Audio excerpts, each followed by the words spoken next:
All these things that he has mentioned, he used to see as positives. He would have boasted in them.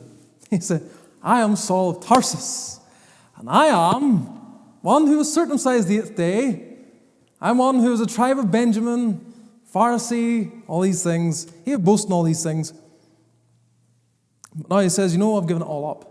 I've given it all up. It doesn't mean anything because it doesn't bring me favor with God, and it doesn't matter to God. I counted them lost for what? For Christ. Not for reputation. That's what some people give up all their privileges for.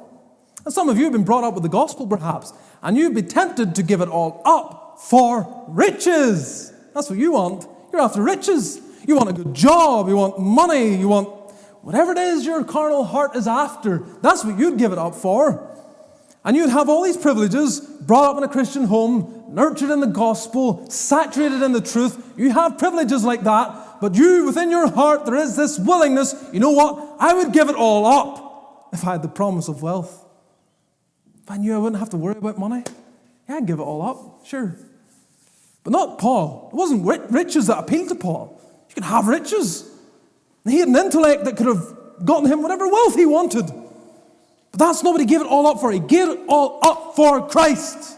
Christ! Only Christ! And his entire life just flipped on its head from being a Pharisee and a persecutor of the church and given over to Judaism. Now he is a follower of Christ, a worshiper of the Son of God, and the greatest missionary of the cross the world has ever seen. Given over to the truth. His whole life turned upside down and beginning to turn others upside down. The realization of Christ changes everything, beloved. The gospel is not a set of rules we adhere to. It is a life changer. It is a life changer. Jesus Christ changes lives. Jesus Christ breaks our habits and helps us to see what it is to live for the glory of God alone.